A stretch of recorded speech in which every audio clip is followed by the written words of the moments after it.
How are you feeling? I'm okay. I'm okay. Last night was obviously it's emotional. And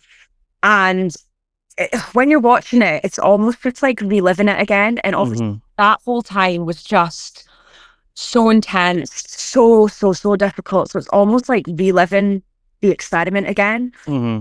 As you can see on screen, I'm pretty broken after that. So yeah, it's hard. It is hard, but last night, have you watched? Did you watch last I night? did. I got the main clips this morning. Yeah, I think at that point in time, it was definitely the right decision Mm. to call it and leave. And you know, I gave it everything. I really did give it a good go. And I can, say that hand on heart. I was true to myself, and yeah, it was definitely the right decision to leave.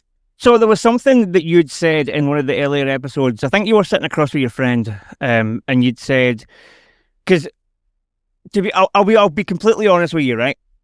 Throughout throughout most of because I am myself a bit of a bigger guy, Yeah. um, and although I do have the tattoos, so I'm halfway there, but um, I obviously through a lot of it I did feel for Dean quite a lot, um, Yeah. but then you said something in one of the last episodes that kind of really struck me, and it was like, should I just kiss him and see what happens? Mm. And that kind of for me anyway, I don't know how it is for you, but for me that kind of borders in on the line of almost like on the line of consent, where Okay. where Oh, you've went right. I'm not attracted to him, but what if I just forced myself to be attracted to him? And that's where it kind of got a bit a bit weird for me, and that's when my opinion kind of flipped as well. How did it feel being in that moment as well, like that kind of pressure to love somebody? think you've hit it on the nail on the head there. The environment that you were in when you were filming this show is such a high pressure environment. Okay, you are also surrounded by people, that are at completely different stages of a relationship. There was a lot of public displays of affection. There was a lot of things going on. There was chat about intimacy pretty much all the time. I think consent has obviously been quite a strong topic that we've seen with a lot of the other castmates this series as well. I certainly did not mean anything in terms of, oh, well, the pressure of that side of things when I've made that comment. I think I was at that kind of point where realistically, we hadn't kissed, we hadn't done anything in terms of the intimacy side of things. So I think I had just sort of meant it as well, maybe if I did, then maybe that would come from then. I mean, you're in this high pressure environment. You're being sort of your head is just scrambled, going a million miles an hour. I went in there thinking, I wanted it to work. I wanted something from it. I wanted the love. I wanted everything that I thought that it was going to be. And yeah, I think at that point in time, yes, I said that, and I certainly didn't mean it in terms of anything, in terms of making people feel uncomfortable or anything like that. Hmm. Now, talking, no, I meant consent for you, not for him. Sorry, that I kind of, Okay.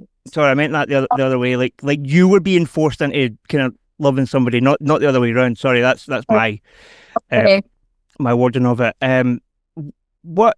But speaking about things that you said, right?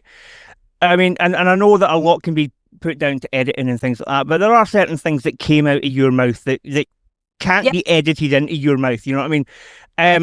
And how now looking back and given the reaction that you got, how do you now, Sarah, now feel about those things that you had said at the time? Looking back, I completely take full accountability and hold my hands up and say what I had said and the words that I used, certain words in particular, I'm not proud of. And, I take accountability and I apologize. Even looking back on that person now, to be honest with you, Chris, I have grown and learned so much about myself after that process. Like I cannot even tell you. And again, it goes back to the honesty thing. I was honest. I was answering questions. Yes, I used wording that I would never, do now. And looking back, I think I just got a bit carried away, if I'm being completely honest, speaking to the girls, opening up, saying things that I certainly did not mean maliciously, answering questions, that they were sort of posing to me. I did not mean any hurt to Dean at all. And yeah, I mean, obviously looking back, watching it's been really, really tough. And, obviously then the sort of online response to that, again, has also been incredibly, incredibly tough. And you going into this, that comes with the nature of, reality TV, what you're signing up for, what you're getting into and things. But I think I didn't really realize the true extent of how cruel the online world could be. Yes, I hold my hands up. I made mistakes that dinner party, 100%. I take full accountability for everything I said that night. However, the online backlash has been absolutely horrendous. And yeah, I think, yeah, it's been a tough all right the last few weeks. Yeah, and obviously, and I don't mind saying this, like I reached out to you right at the beginning of this whole thing because I could see it coming. I knew it was coming for you, and I wanted to make sure that you kind of got through the other end because I'd been through it, and how can you give me any examples of what happened kind of online that kind of stands out to you? More so, not so much for a kind of therapy thing, but also just to kind of call people out. Like that's not okay. Yeah, I mean, so initially I sort of took a little bit of a stance with it in terms of didn't allow people to sort of like direct message me and things because I thought I'm just not having this. Yeah.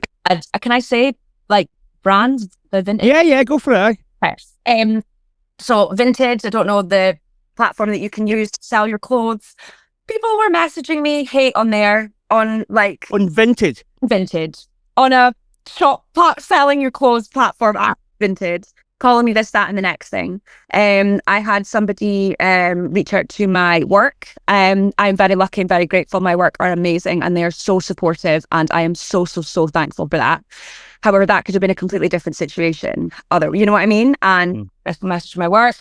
Some of my bridesmaids had direct messages sent to them because the trolls had thought that it was a photo of me and one of them together, and I then start sending them pretty nasty messages. My comments, again, I'd limited them, but even still, people were still managing to comment, rip my parents apart and, say horrible things. I mean, I'm a sensitive soul at heart as well. And yeah, it's been really, really, really tough. Yeah. How is your relationship with Dean? Great. Really good. Yeah. Dean and we are amazing friends. I've got such a special place in my heart for Dean, and he was honestly my biggest rock throughout the process. I mean, the really, really tough days, he was there, and I honestly cannot thank him enough. And I'm so lucky that I have got a beautiful friendship from it. And yeah, we still speak pretty much every day. So yeah, very good. So the one thing that stood out to me, and I was going to ask you about this privately, but I figured I'll ask you about it just now. Was at the wedding ceremony when he started performing. And yes. Obviously Sarah, I'll be honest with you, your face has got subtitles, right? I mean, tell me about it. I know, I know I'm in musical theatre, dramatic girly, but geez. That's what I was going to ask you. Like, you and I know each other from our performance past. So genuinely, I would have thought that you would have reveled in that. So what was going through your mind when he did that? Do you know what, Chris? It's funny because I was actually dancing and singing along to it, which of course show. So, and all the bridesmaids were I don't know if I can say that, but anyway, go for it. The bridesmaids were the same. We were all like giving it big licks. It was funny because the girls that I work with, which is really, really funny, before when we were like chatting about what like my vows and all that sort of stuff, they were like, imagine if you just like rap them. Oh my. Yeah, like, could you imagine if I did that? Like, imagine if I just rocked up and did a rap, and then lo and behold, here I turn up, and Dean starts rapping at me, and the two girls I work with were actually at the wedding. They were like, "Oh my god!" Like the actual rap scene was a lot different as had it's been. Right. Okay. I understand now. What I want to know is about, now where is it? I had it written down somewhere. That's gone. That's all right. It's away. I'll edit this wee bit out. Oh yeah. So the experts. So you were sitting in these commitment ceremonies, and the experts did not hold back when it No. came to them, kind of telling you how they felt. So much so to the point where in last night's episode, they told you it was done. Was or were their comments justified in your opinion? I think in dinner, obviously after the first dinner party and then the first commitment ceremony, and Paul had obviously spoken to myself and called me out completely. I take accountability, and like I say, I absolutely accept him doing that. I think the way that it was done was, I mean, put it this way, majority of the cast members were also like, whoa, because Okay. yeah, it was don't know what word to use here. I think as well, because he is, would it have been better? Yeah, I think I completely accept the fact that he's called me out on it. I do. I think the way that I had gone, it was sort of delivered and portrayed to me, I think maybe could have been a little bit, maybe slightly less harsh. You also only saw a tiny little clip of that. That went on for a lot longer as well. Okay. I think as well, then seeing maybe other behaviors that have happened during the experiment at the moment up to this point as well that maybe haven't been addressed as harshly as myself has obviously been quite difficult to sort of see as well.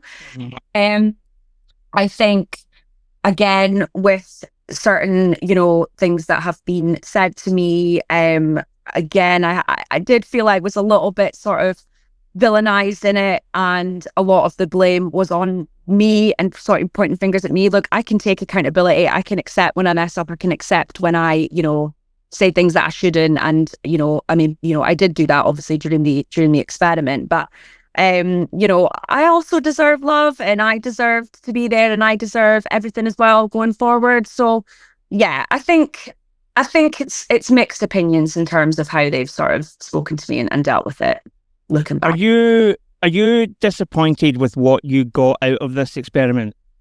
No, I'm not disappointed what I've got, because I have learned, first of all, I've obviously got a beautiful friendship with Dean, and I'm eternally grateful, and I've made some amazing friends in the cast, and I'm so thankful for that. I've also learned a lot about myself, and my usual type is now out the window, and I can safely say I am not focused on the tans and the tats and the teeth and all that jazz. I have moved on from that, and just being more open-minded. But yeah, I've learned so much about myself. So no, I'm not disappointed. Obviously, I went in there to meet, have this amazing sort of marriage and experience and love and my forever person.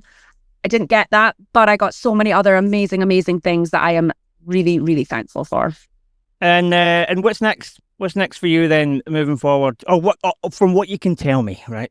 Who knows? We're just enjoying it at the moment. I am still working, so I work in recruitment is my daily job. So yeah, I've been sort of working alongside juggling all of this craziness at the minute.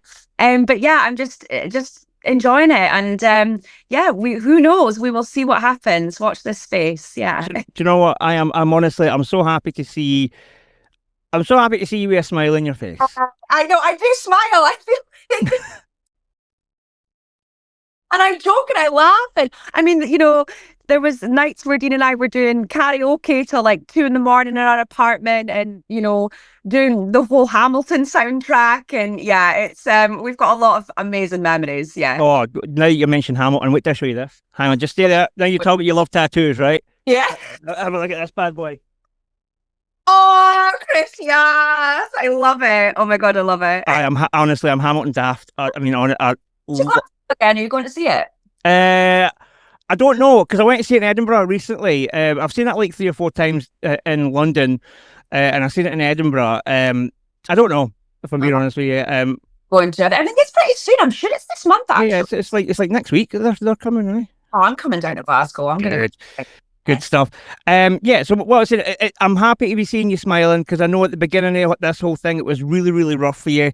And you've managed to get yourself through it. Now that, you're no longer on the show, now that your story's kind of moved away, you can kind of move on from things, which is, it's important to do that. I'm glad that we got this chance to talk, even though it was quite a short one. I know we're going to try and get you podcasting with me at some point where we can go a lot deeper. Yeah. But I appreciate you taking the time to do it. Is there anything else that you want to mention before we finish up, or have we covered? I think you've covered everything. I just want to, thank you obviously for having me on today, and also thank you to everybody that has supported message, and obviously for you checking in. I cannot thank you enough because it's like I say, been a rough old ride. So no, I really appreciate all the support that I've had, and yourself, like I say, for checking in. So thank you.